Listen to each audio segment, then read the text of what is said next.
옆에 분들하고 인사하시죠. 당신을 보니 속이 뻥 뚫립니다.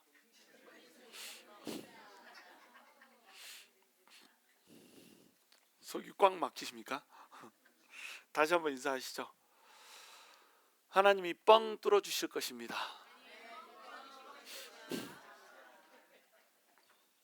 오늘은 구리산 사이에서 나오는 네 변개의 환상, 환상 8번째입니다. 가장 마지막 이제 환상이죠. 스가랴에게 하나님께서 환상을 8개를 보여주셨습니다.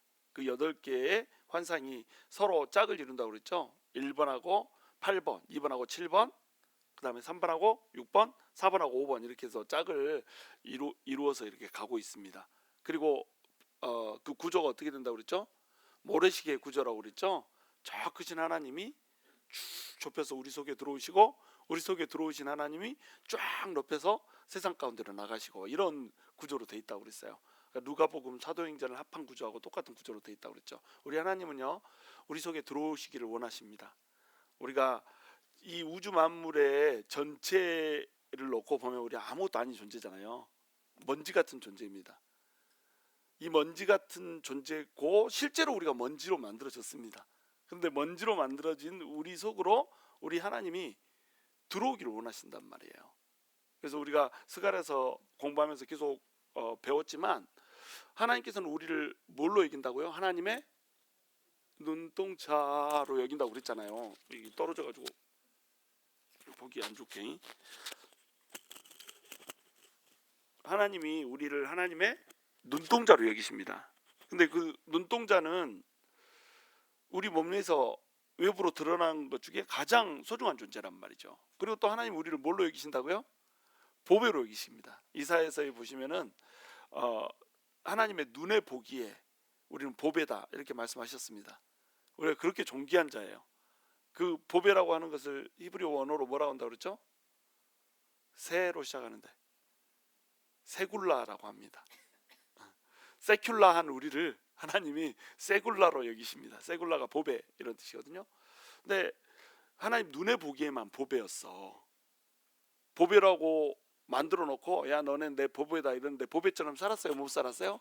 보배처럼 못 살았어. 그래서 이제 보배로 살으라고 하나님이 아예 우리 안에다가 보배를 집어넣어 버렸습니다. 그래서 고린도후서 이 4장 7절에 보시면 우리가 질그릇이고 우리 질그릇 안에 뭘 담았다고 그래요?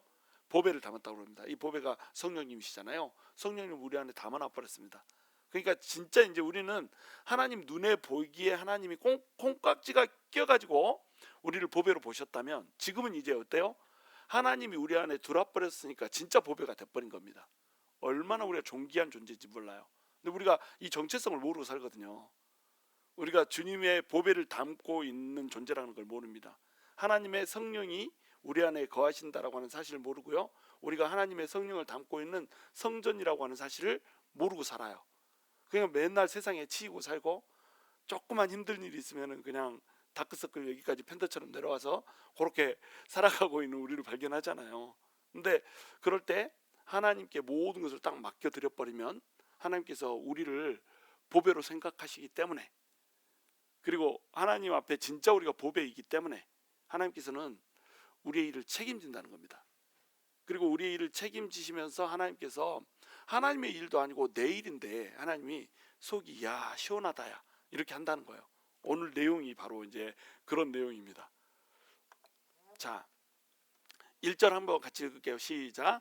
내가 또 눈을 들어본즉 내 병거가 두 산 사이에 나오는데 그 산은 구리산이더라 이렇게 되어 있습니다. 그리고 구리산에서 2절도 있죠. 첫째 병거는 붉은 말들이, 둘째 병거는 검은 말들이, 셋째 병거는 흰 말들이, 넷째 병거는 어룽지고 건장한 말들이 메었는지라 이렇게 되어 있습니다. 환상을 보는데 병거가 나오는 거예요. 병거는 뭐죠? 전차 같은 겁니다. 말들이 끈죠. 말들이 한 병거를 이제 끌고 나오는 거예요. 근데 옛날로 치면 이제 이 병거가 탱크잖아요. 탱크가 굴러 나온다 이 말은 지금 뭐가 이루어지기 일보 직전이다. 전쟁이 이루어지기 일보 직전이다. 이런 환상입니다. 환상이 7가지 환상을 쭉 보여주고 지금 8번째 환상을 보여주는데, 8번째 환상이 첫 번째 환상하고 비슷해요, 안 비슷해요? 되게 비슷하죠. 첫 번째 환상은 어떤 환상이었어요? 말이 나왔잖아요. 말이 나왔습니다. 여기 오늘 보시면은 붉은 말 나왔고 검은 말 나왔고 흰 말 나왔고 어릉지고 건장한 말 이렇게 나왔습니다. 어릉진 말이 나왔어요. 네 가지 말이 나왔죠. 근데 어, 첫 번째 환상에서도 말이 네 가지가 나오긴 했어. 그렇죠? 그런데 색깔은 세 가지만 등장하죠. 색깔은 시작. 붉은 말 등장했고요. 검은 말은 안 나왔어. 흰 말이 등장했습니다. 흰 말이. 그리고 자줏빛 말이 등장했다고 그러는데 자줏빛 말이 사실은 자줏빛이 아니고 아롱젖 말이다 이렇게 해석해야 된다고 그랬죠. 그래서 이렇게 세 가지 색깔의 근데 말은 세 마리가 아니라 네 마리가 등장했죠. 붉은 말이 두 마리잖아요. 그렇죠? 이렇게 말이 색깔별로 등장을 했습니다. 이때는 말만 등장을 했어요. 그렇죠? 근데 지금은 뭐가 등장했어요? 병거가 등장을 했습니다. 병거가 등장하고 말이 등장하고 이게 차이가 있단 말이에요.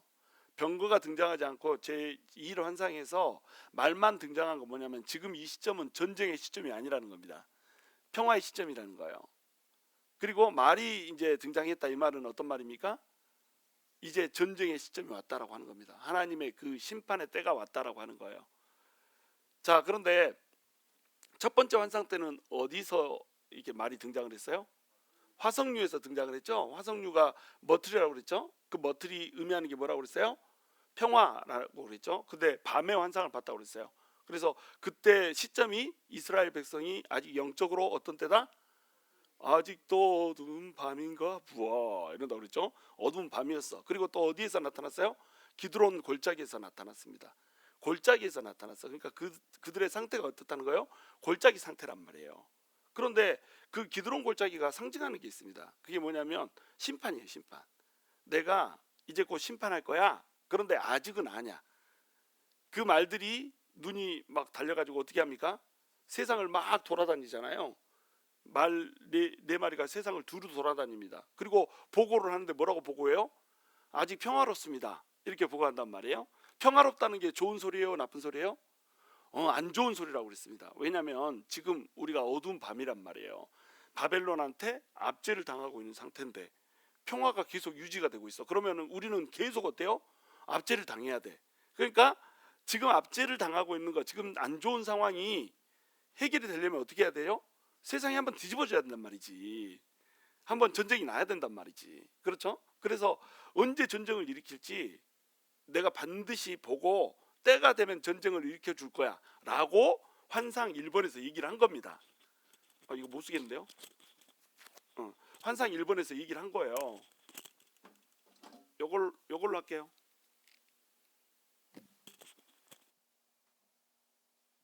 자, 환상 1번에서는 어쨌다고요? 내가 언젠가는 너네를 갚아줄 거야. 언젠간 내가 나타나가지고 다시 이렇게 이 세상을 뒤집어줘가지고 너네를 회복시켜줄 거야 라고 하는 약속을 주는 겁니다. 그리고 이제 환상 8번째하고 1번이 짝을 이룬다고 그랬죠. 그리고 이번에는 뭐가 나타났어요? 네 병거가 두 산 사이에서 나오는데 그 산이 어떤 산이라고 그래요? 구리산이라고 얘기합니다.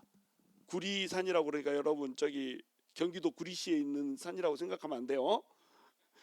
구리로 만든 산입니다. 산이 구리로 되어 있다라고 하는 건 무슨 뜻이에요? 구리가 갖는 성경에서 중요한 의미가 두 가지가 있습니다. 첫 번째 의미는 뭐냐면 변하지 않는다는 거예요. 두 번째는 뭐냐면 심판한다는 겁니다.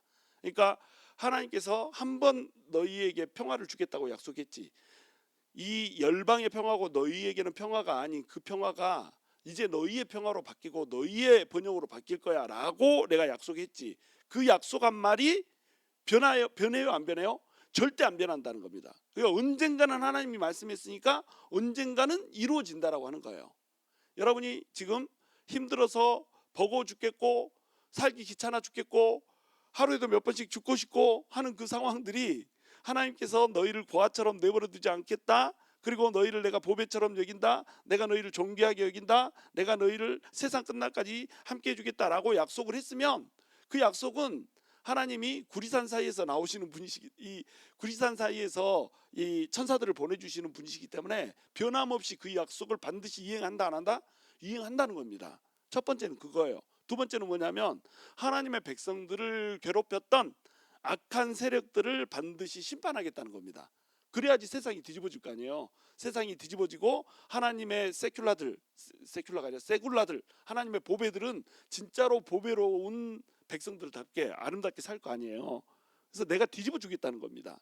그래서 구리산에서 이제 나온단 말이에요. 구리산에서 지금 병거가 나왔다. 이 말은 무슨 얘기냐면 심판하겠다는 겁니다. 근데 뭘로 심판해요? 병거가 나왔으니까 이제 곧 전쟁이 일어날 거야. 이런 뜻인 거예요. 근데 이제 첫째 병거는 붉은 말들이 나왔다고 그랬죠. 둘째 병거는 검은 말들이 나왔다고 그랬습니다. 셋째 병거는 흰 말들이 나왔다고 그래요. 넷째 병거는 어룽진 말들이 나왔습니다. 여기에 어룽지고 건장한 말들이 매였는지라 할 때 이 건장한은 사실은 이 첫째 말들부터 다 포함되는 겁니다.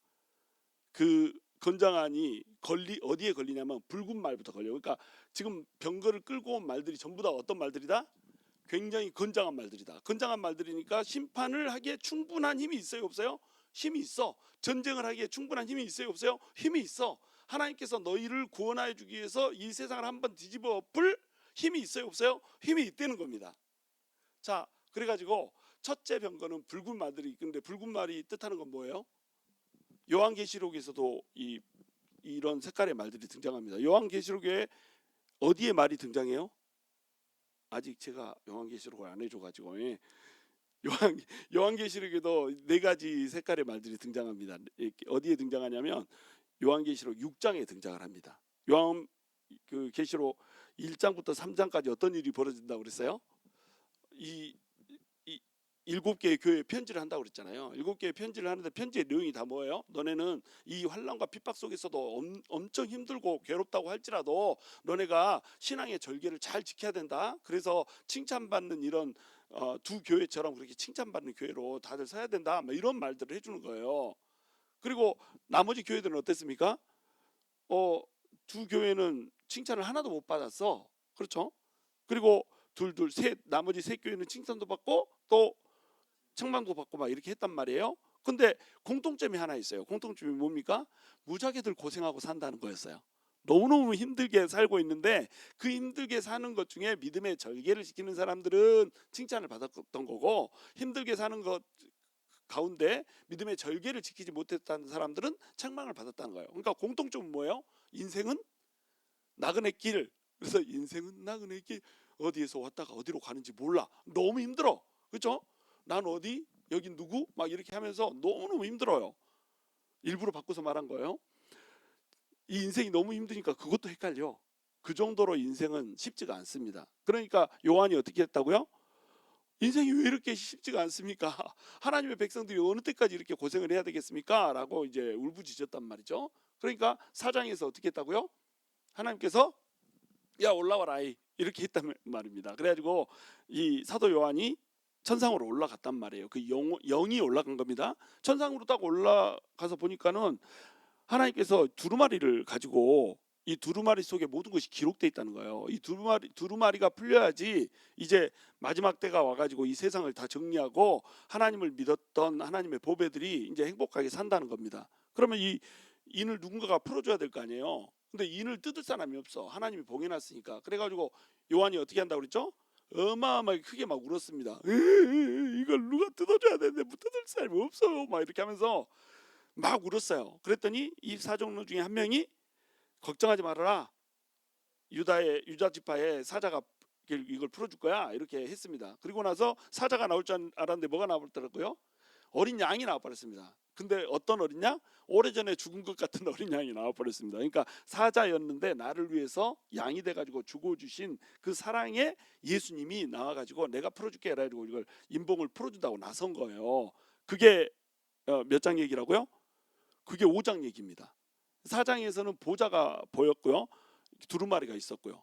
5장에서는 이 두루마리를 풀어줄 사람이 없으니까 너무너무 슬프게 울었고요. 두루마리 내가 풀어줄게 하고 예수님이 등장을 했습니다. 그러면 이제 두루마리를 어디서부터 풀어주겠어요? 몇 장부터?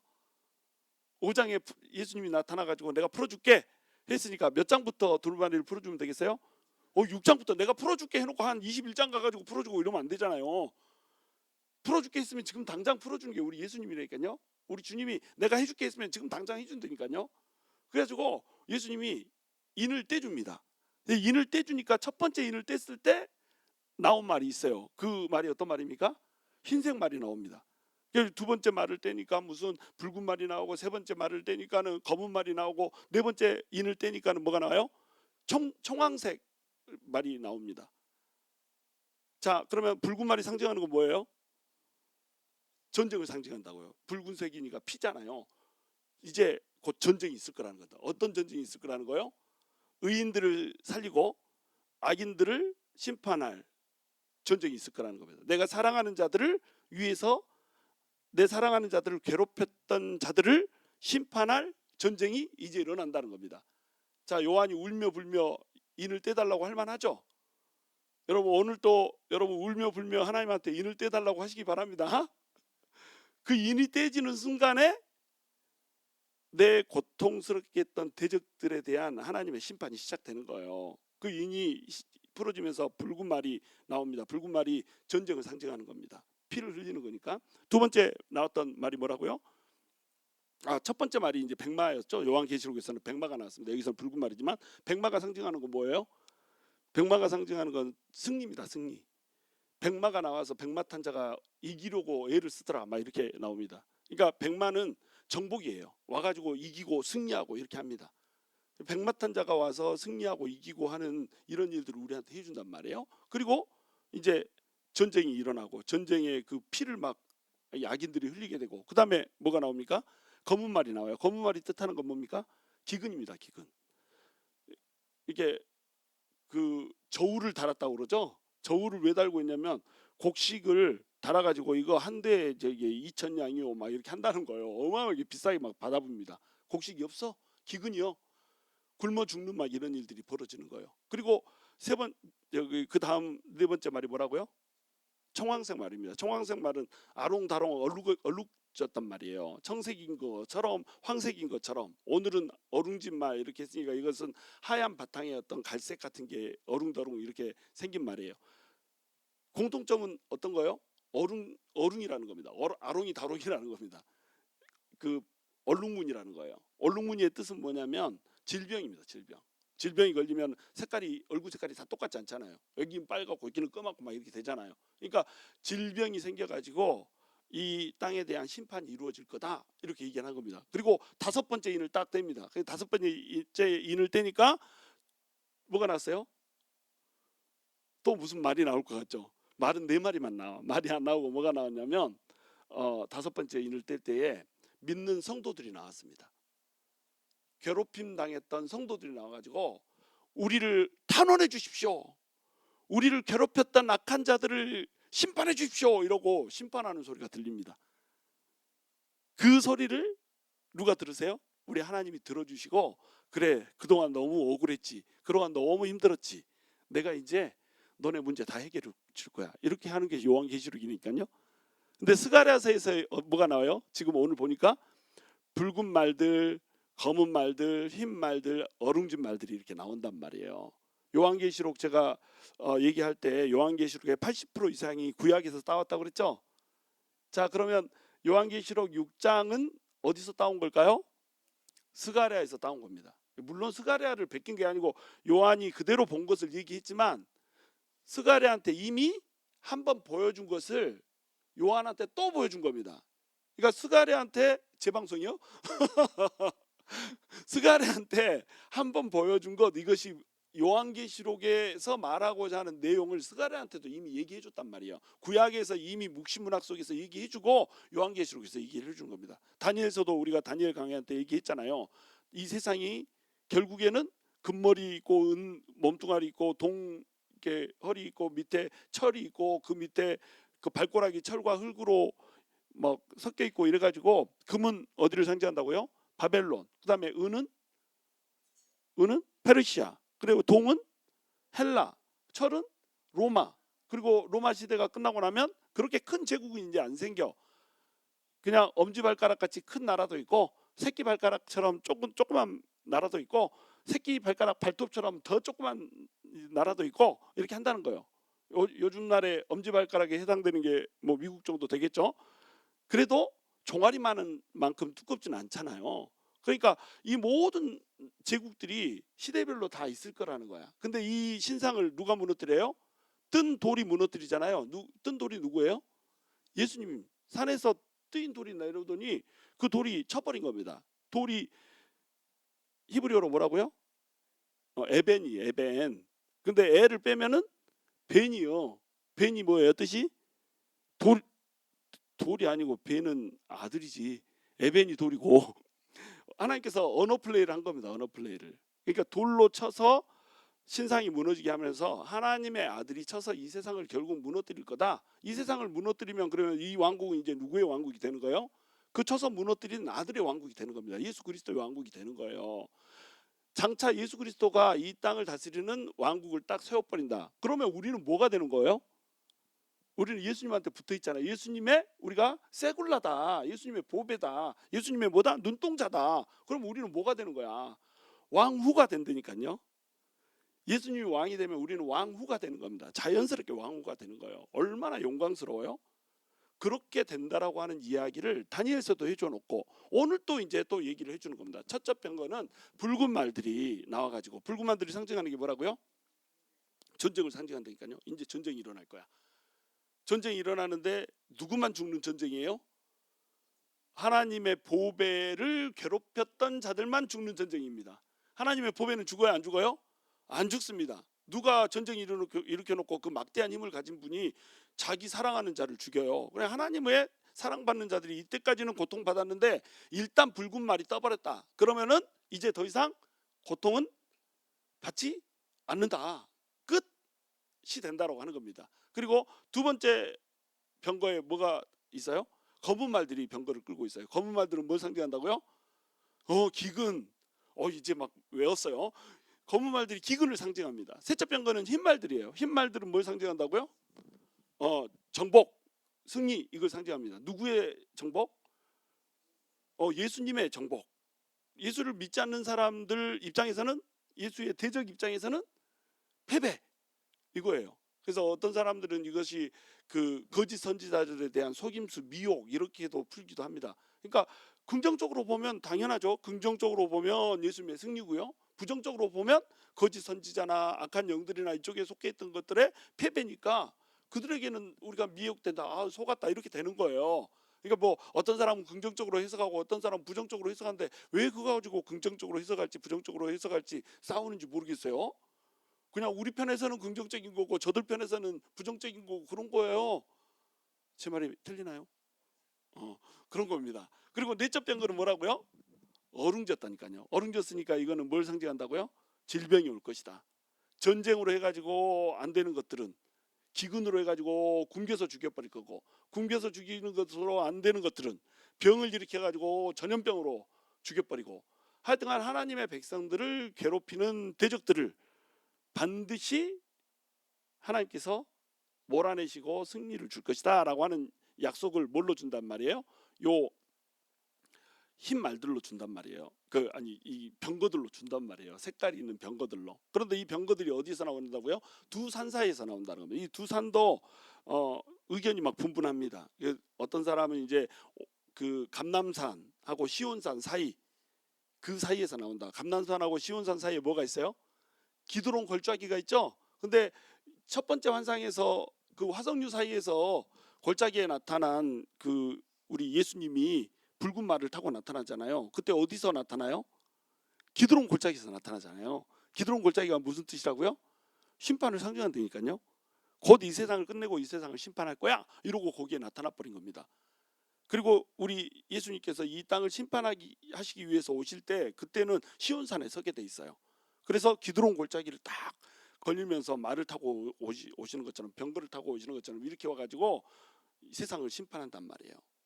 그리고 어떤 사람은 이 구리산 이렇게 얘기했으니까 성전에 두 개의 구리로 만든 기둥을 또 떠올리기도 합니다. 보아스와 야긴으로 두 기둥을 바쳤잖아요. 그렇게 하는 것처럼 그 심판을 상징하는 하여튼 뭘로 이걸 해석을 하든지 간에 구리는 뭘 상징하는 거예요?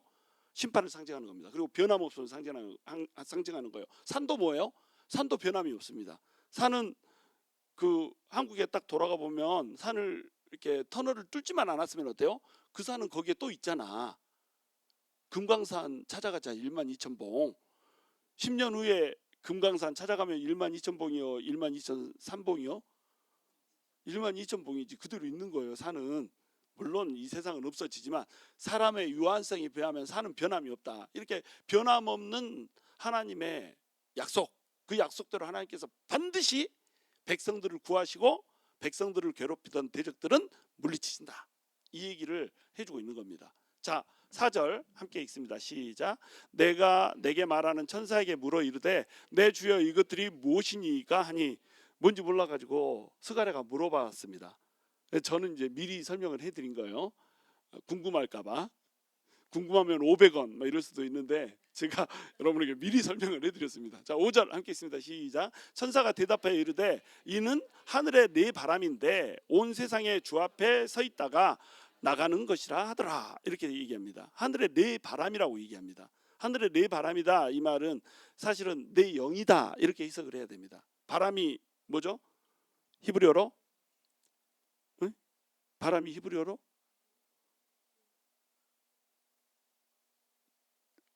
배중국 바람이 히브리어로 뭐예요? 루아흐, 루아흐. 역시 내가 의지할 건 배중국밖에 없는 거야. 루아흐잖아요. 루아흐. 루아흐가 바람이란 뜻도 있지만 어떤 뜻이 있어요? 영이란 뜻이 있습니다. 그래서 이는 하늘의 네 영이다 이런 말이에요. 네 영이다. 그러면 영이 네 개다 이 말은 영적인 존재가 하늘에 누가 있습니까?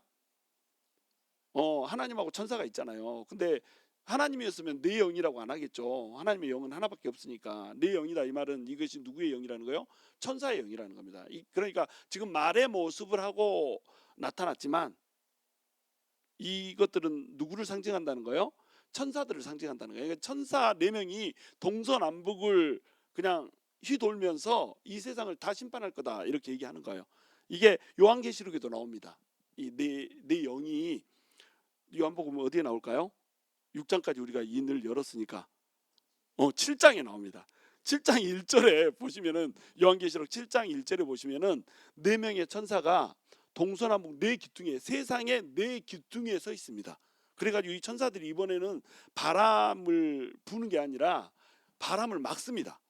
바람이 못 불게 바람을 잡고 있어. 바람을 잡고 어떻게 바람을 잡는다는 건지 난 모르겠지만 하여튼 이 4명의 천사가 딱 그 요한의 눈을 열어서 보여주니까 4명의 천사가 뭐라고 했냐면 바람을 잡아주고 있습니다. 바람이 못 불게. 이 바람은 천사가 부는 바람은 뭘 상징해요?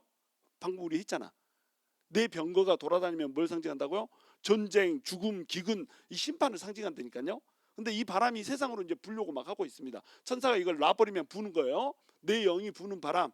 그러니까 내 영 천사들이 돌아다니면서 그 영이기도 하고 바람이기도 하고 막 이렇게 하니까 천사가 바람을 딱 불어버리면 바람 잡고 있는 바람을 놔버리면 어때요?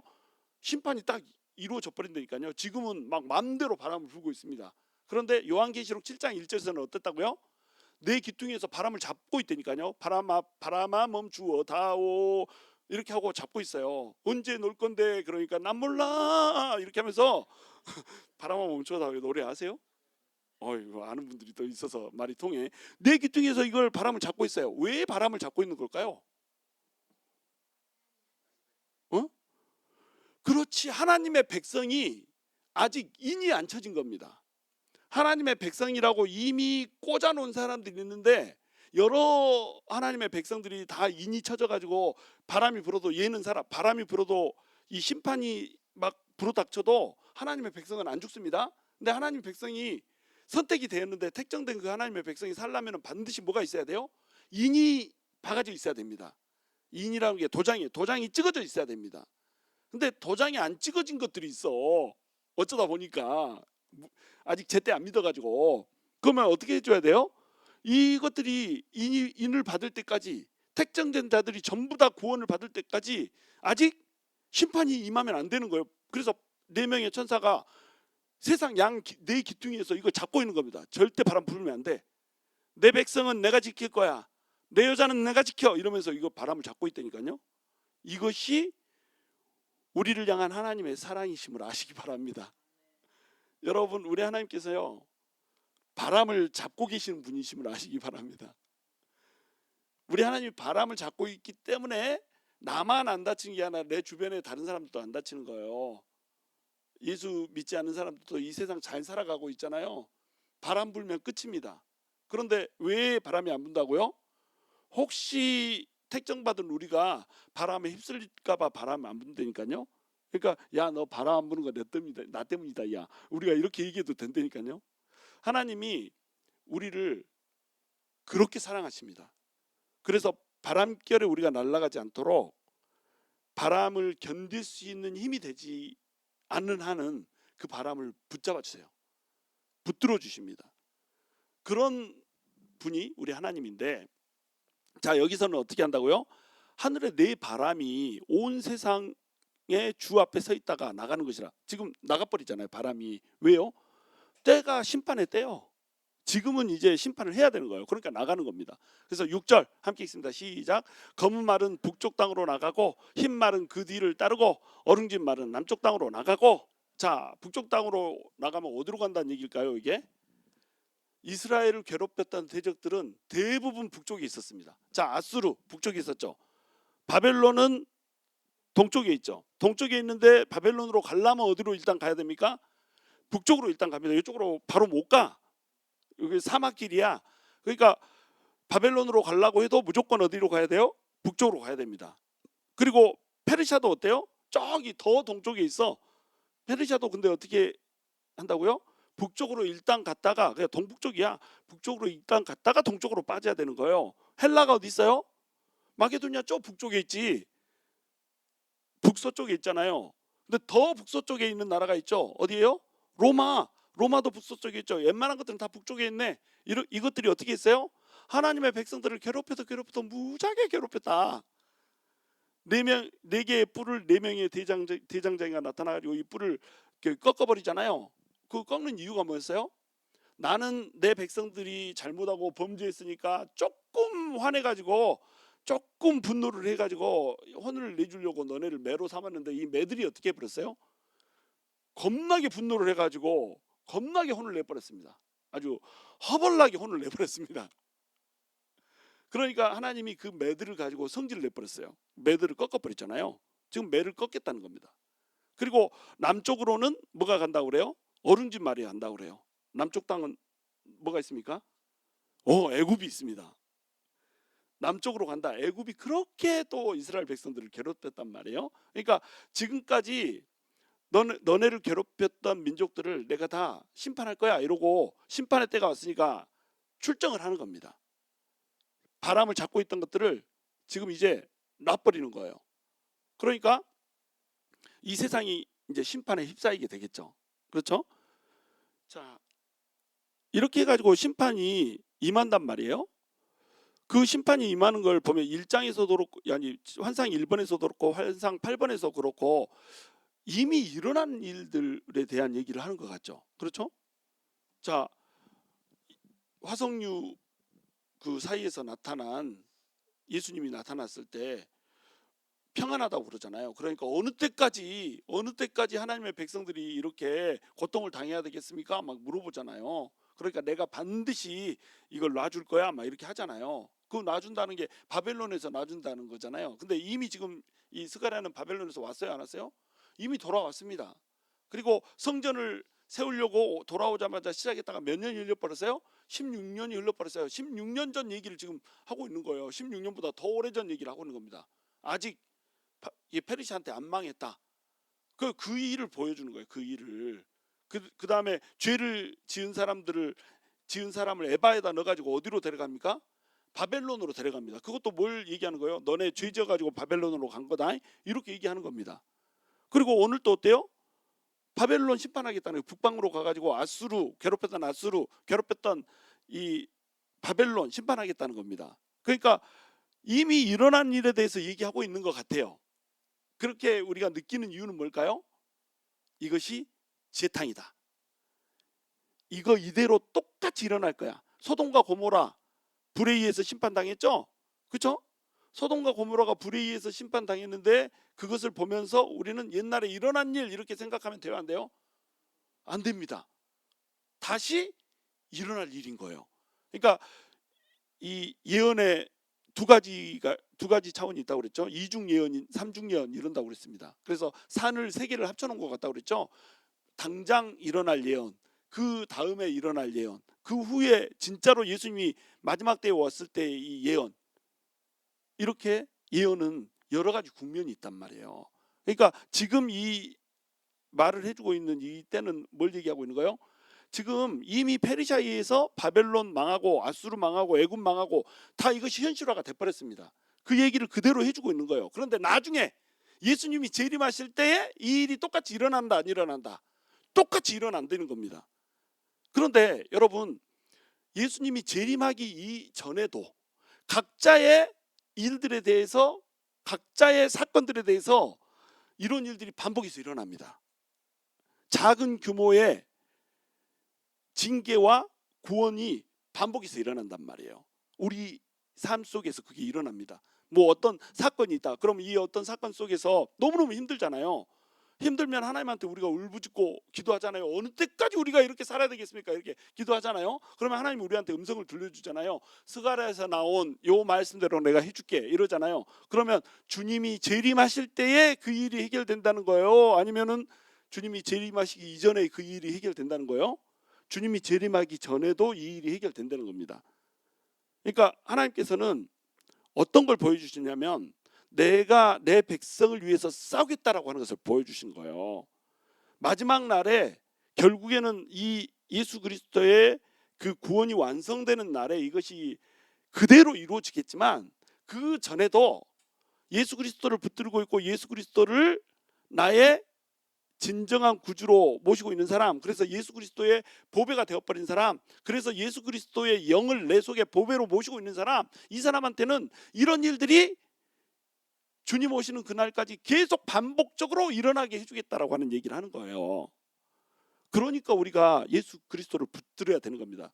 그러니까 우리가 예수를 바라봐야 되는 거예요. 인생이 너무 힘들잖아요. 예수 그리스도 바라보면 되는 겁니다. 하나님을 바라보면 되는 겁니다. 7절 건정한 말은 나가서 땅에 두루 다니고자 하니 그가 이르되 너희는 여기서 나가서 땅에 두루 다니라 하매 곧 땅에 두루 다니더라. 이때 그가 누구예요? 예수님입니다. 구약의 현현 예수님이 얘기합니다. 너희는 여기서 나가서 땅에 두루 다녀라. 이러니까 너희는 건장한 말은 어떤 말을 얘기하는 거예요? 아롱진 말만 얘기하는 거 아닙니다. 붉은 말, 검은 말, 흰 말, 아롱진 말, 이 네 개의 말이 이 세상을 다 두루 다니는 거예요. 그러면서 그동안 하나님의 백성들을 괴롭혔던 악한 대적들에 대해서 심판을 베풀어 버린다니까요. 8절 그가 내게 외쳐 말하여 이르되 북쪽으로 나간 자들이 북쪽에서 내 영을 쉬게 하였느니라 하더라. 내 영을 쉬게 했다 이 말이 새 번역에서는 뭐라고 번역되어 있냐면 내 마음을 시원케 했다 이렇게 나옵니다. 우리말 번역에서도 뭐라고 하냐면 내 마음을 시원케 했다 이렇게 나옵니다. 근데 원어는 내 영을 쉬게 했다 이렇게 기록된 게 아니고 사실은 내 마음을 시원케 했다 이렇게 번역돼야 됩니다. 내 영을 쉬게 했다 이렇게 번역하는 게 아니고 뭐라고 번역해야 된다고요?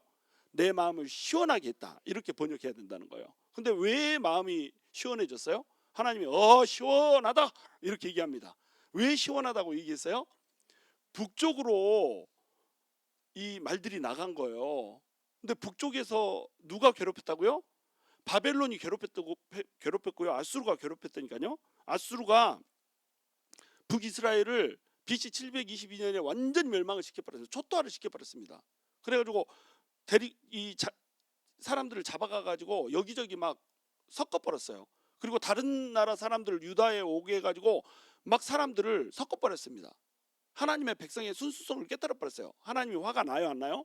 화가 납니다. 그래가지고 바벨론 들어다가 이걸 멸망을 시켜버렸거든요. 근데 바벨론도 막 사자굴에다 넣어버리고 풀무에다 넣어버리고 막 저기 그발 강가에다 배 띄워놓고 야 하나님이 너네 구원해 준다고야? 하나님 찬양 한번 해봐라 구원해 주나 보자 이렇게 해가지고 찬양을 아무리 해도 구원 안 해주니까 비웃고 막 이랬다니까요. 하나님이 열이 어마어마하게 받았습니다. 나중에 바벨론이 망할 때도 어떻게 했어요? 벨사살 왕이 하나님의 성전에서 가져온 그 금그릇 막 이런 거에다 술 따라 마셔버렸습니다. 하나님한테 제사 드리라고 만들어 놓은 금그릇 가지고 어떻게 해버렸다고요? 금잔 가지고 쥐 술 마셔버렸다니까요. 하나님 성질이 나요 안 나요? 나잖아요. 그러니까 손가락으로 하나님이 나타나가지고 글자를 써버렸습니다. 뭐라고 썼어요? 메네메네 데겔 우발신 이렇게 썼습니다. 무슨 뜻이에요? 죄보고 또 죄봐도 너는 부족하다 이놈아. 넌 죽었어 이렇게 글자를 썼다니까요. 너는 죽었어는 안 썼어요. 너는 부족하다 이것까지 썼습니다. 그 우팔신, 팔신이 무슨 뜻이에요? 너는 이게 찢어버릴 거야 이렇게 썼습니다. 그래가지고 그 말 그대로 그날 밤에 페르시아가 와가지고 망하게 만들어 버렸다니까요. 그 일이 지금 이대로 이루어졌습니다. 그때 하나님이 어떻게 얘기했냐면 아따 시원하다 이랬습니다. 와 시원하다 이랬습니다. 왜 시원했을까요? 바벨론이 망해서 시원한 게 아닙니다. 바벨론을 괴롭혔던 하나님의 백성이 자유로워졌기 때문에 하나님이 와 시원하다 이렇게 했던 겁니다. 여러분 인생이 묶여 있어서 바벨론의 포로로 묶여 있는 것처럼 아수리의 포로로 묶여 있는 것처럼 이렇게 힘들 때요, 하나님께서 때가 되면 각각의 일마다 때가 있거든요. 해결될 때가 있습니다. 각각의 문제마다 해결될 때가 있거든요. 그 때가 되면 하나님께서 약속하신 대로 딱 나타나셔가지고 온 세상을 천사들이 돌아다니면서 일을 하게 만들어가지고 이 문제를 해결합니다. 그리고 나서 하나님 뭐라고 얘기한다고요? 시작. 아 시원하다 이렇게 한다니까요. 다시 한번 시작. 아 시원하다 이렇게 얘기한다니까요. 우리 하나님이 그렇게 말씀하십니다. 이게 마지막 때에 대한 하나님의 예언이에요. 이 일이 바벨론 때만 일어났던 게 아니고 이제 세상 끝날에 그대로 일어나는 겁니다. 바벨론 때 이 일이 일어났던 건 뭐예요? 예표라니까요. 예표. 보여준 거고, 그림 언어로 한번 보여준 거고, 이거 이대로 내가 세상 마지막 때 할 거야 이렇게 하나님께서 마지막 날 이걸 할 겁니다. 그러면 마지막 날 우리는 어떻게 살아야 되겠어요? 마지막 날 어떻게 살아야 되겠는가? 우리가 마지막 때 하잖아요. 마지막 때 하는데 진짜 마지막 때인 것처럼 이 마지막 때를 사는 사람은 없어요. 이것도 뭐 말이 무슨 뜻일까, 또 뭐 그 금말은 뭘 상징하는가, 음말은 뭘 상징하는가, 이거 열심히 공부하고 아는 사람은 많습니다. 알고자 하는 사람은 많습니다. 근데 이것을 행하고자 하는 사람이 없어. 살고자 하는 사람이 없어. 마지막 때도 마지막 때에 무슨 일이 있을지, 마지막 때에 일어날 일 7가지를 얘기하시오 막 그러면 지진이 나고 전쟁이 나고 뭐 서로 사랑이 식어가고 뭐 음란하고 막 이런 것들을 주저리 막 다 얘기합니다. 그런데 이 마지막 때를 마지막 때답게 사는 사람이 없어. 이게 우리의 문제라는 거예요. 그러니까 우리가 어떻게 된다는 거예요? 바벨론의 포로로 끌려가듯이 그렇게 끌려서 산다라고 하는 겁니다. 우리가 끌려서 살지 않는 방법이 있습니다. 그 방법이 뭐예요? 마지막 때를 마지막 때답게 사는 겁니다. 그것을 뭐 여기저기 많이 나와 있지만 베드로 전서 4장에 보면 베드로가 4가지로 딱 압축을 해서 얘기해 줍니다. 뭐 물론 한 가지로 압축하죠. 한 가지가 뭐냐면, 한 가지가 뭘까요? 그리스도로 인하여서 하나님의 영광이 드러나게 살아라 이렇게 얘기해 줍니다. 그리스도로 말미암아 하나님을 영광스럽게 하게 이렇게 삶을 살아라 이렇게 얘기해요. 그러면 그리스도를 통하여서 하나님이 영광을 받는 삶이 도대체 뭔가, 이거를 4개로 쪼개서 얘기해줘요. 첫 번째는 뭐냐면은 정신 차리고 기도해라 이겁니다. 그냥 기도해라가 아닙니다. 정신 차리고 기도해라입니다. 여러분 삶이 너무너무 힘들 때 내 삶을 위해서 막 기도하잖아요. 그때는 정신이 바짝 나요, 안 나요? 그때는 정신이 바짝 납니다. 그래가지고 진짜 죽겠습니다 하나님 알고 부르짖죠. 죽겠는데도 안 부르짖는 사람은 이거는 답이 없고요. 죽겠으면 부르짖게 돼 있습니다. 근데 이 정신 차리고 기도하는 것을 뭘 위해서 기도해야 돼요? 이 마지막 때를 위해서 기도해야 되는 겁니다. 하나님의 잃어버린 영혼들 하나님 돌이키게 해주시고, 이 교회를 통해서 하나님의 영광이 드러나게 해주시고, 나를 통하여서 그리스도가 드러나게 해주시고, 나를 통하여서 그리스도의 사랑과 능력이 드러남으로써 하나님이 영광받게 해주세요. 나를 영화롭게 하사 하나님이 영광받게 해주세요. 이 기도를 어떻게 한다고요? 정신 차리고 해야 됩니다. 그리고 두 번째는 뭐냐면 뜨겁게 사랑하는 겁니다. 이때도 그냥 사랑하라 이렇게 얘기 안 합니다. 어떻게 사랑한다고요? 뜨겁게 사랑합니다. 시작. 뜨겁게 사랑하라. 뜨겁게 사랑한다는 건 뭐예요? 사랑은 허다한 죄를 덮느니라, 허다한 허물을 덮느니라. 사랑은 허물을 덮어버려요. 뜨겁게 사랑하면 어떻게 되냐면 허물이 안 보여버립니다. 왜냐하면 뜨거운 사랑은 어떻게 되냐면 사람들의 허물을 덮어버립니다.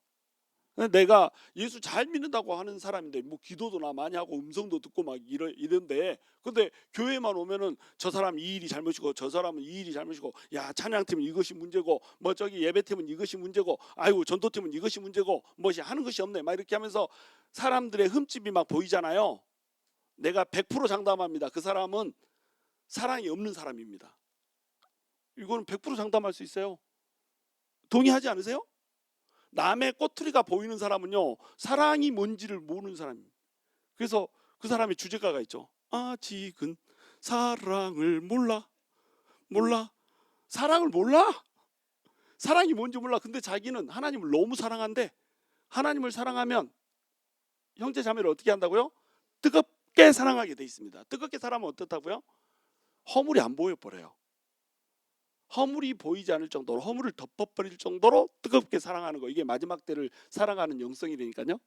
그걸 통해서 예수님이 영광을 받는 겁니다. 그 사랑이 없으니까 교회에서도 맨날 쌈박질, 집에서도 맨날 쌈박질, 엄마 아빠가 쌈박질, 부모가 자식을 사랑을 않는다. 말 잘 들으면 사랑하고 말 안 들으면 사랑 안 해. 성적 잘 받아오면 사랑하고 성적 못 받아오면 사랑 안 해. 그럼 사랑이에요? 사랑에는 조건이 없는데. 그래놓고 자기는 사랑한대. 자기가 배 아파서 낳은 자식 하나도 못 사랑하면서 예수 믿는다고, 예수 사랑한다고, 하나님 사랑한다고 이러고 있는 거예요. 그 사랑을 우리가 믿을 수가 있어요? 자기 자식도 사랑하지 못하는 그 사랑을. 근데 예수님을 진짜로 이 마지막 때처럼 믿으면은 어떻게 된다는 거예요? 뜨겁게 사랑할 수 있다는 겁니다.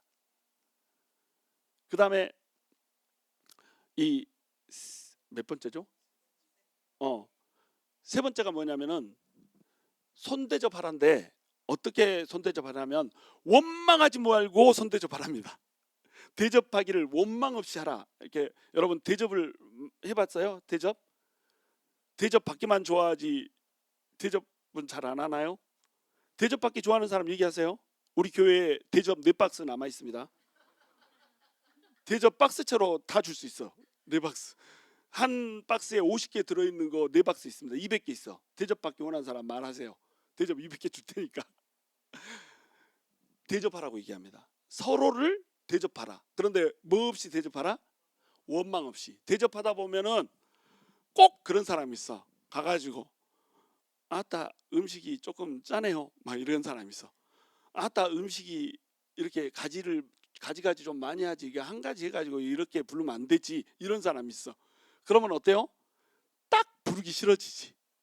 또 손대접을 했는데 내가 한 10번 불렸는데 지는 한 번도 안 불러. 그럼 어때요?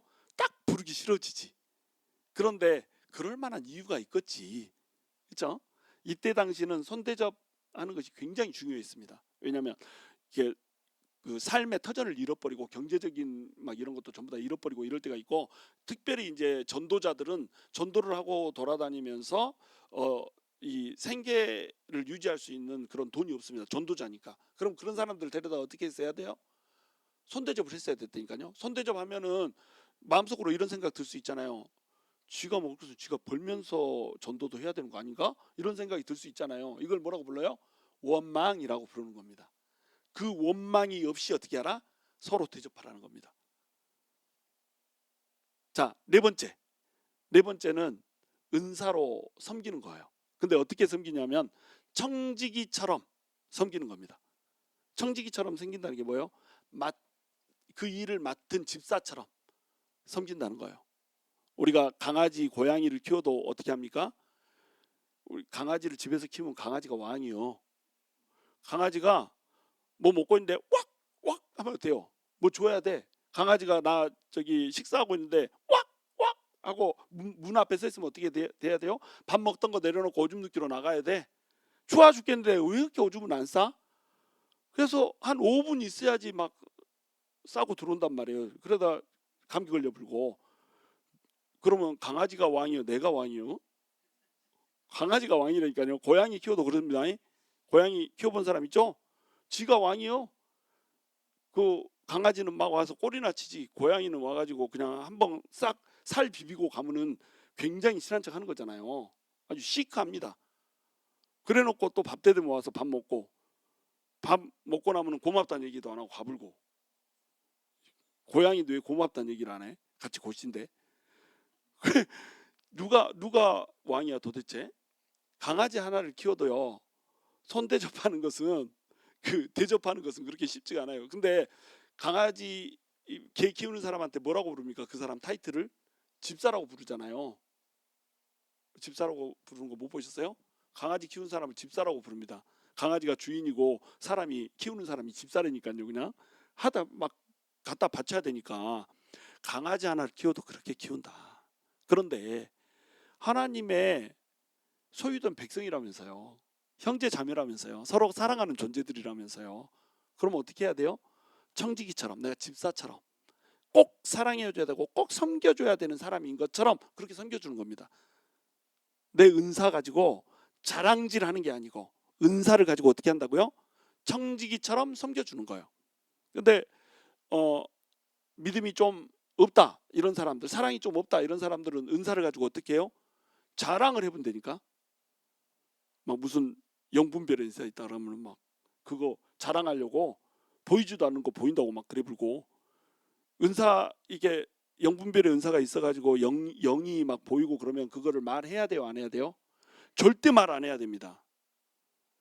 저도 가끔씩, 자주는 아니야, 가끔씩 하나님이 보여주는 게 있어도요. 내가 목사인데도 제가 폭로를 할까요, 안 할까요? 하지 않습니다. 물론 하나님도 이렇게 가려서 보여주시기도 하지만 보는 사람도 어때요? 보는 대로 다 말하면 안 돼요. 그 사람 당사자한테도 말하면 안 될 때가 많습니다. 왜냐하면 말하면 어때요? 시험 들어버리거든. 가려서 말을 했단 말이에요. 그러니까 근데 은사를 자랑질하고 싶은 사람은 어떻게 해요? 요거 막 말하고 다닙니다. 자기가 잘나서 마치 은사를 받은 것처럼. 은사는 공짜니까 그냥 받는 거거든요. 그냥 하나님이 선물로 줘가지고 받은 건데 그걸 자기가 잘나서 받은 것처럼 막 자랑하고 다닌다니까요. 은사를 받으면 어떻게 한다? 은사를 가지고 자랑하는 것이 아니라 청지기인 것처럼 섬겨준다. 이것이 마지막 때를 사는 네 가지의 방식입니다. 베드로가 말한 걸 제가 요약해 드린 거예요. 이렇게 사십시오. 마지막 때를 이렇게 사십시오. 아멘이 없습니다. 마지막 때를 이렇게 사십시오.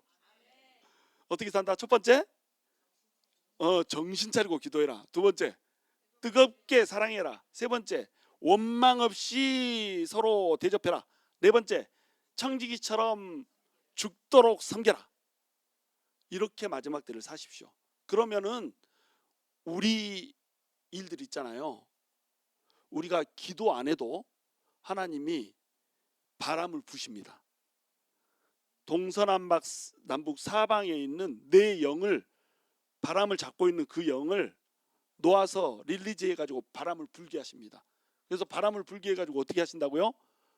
그 바람으로 평정해 버립니다. 그리고 내 막혀있던 길들, 내 묶여있던 것들을 파쇄하고 끊으면서 하나님이 뭐라고 말씀하신다고요? 아따 시원하다 이렇게 말씀하신다고요. 여러분 오늘 하나님의 마음이 시원해지는 밤이 됐으면 좋겠어요. 그럼 결단하십시오. 마지막 때에 정말로 나 하나님 마지막 때답게 살겠습니다.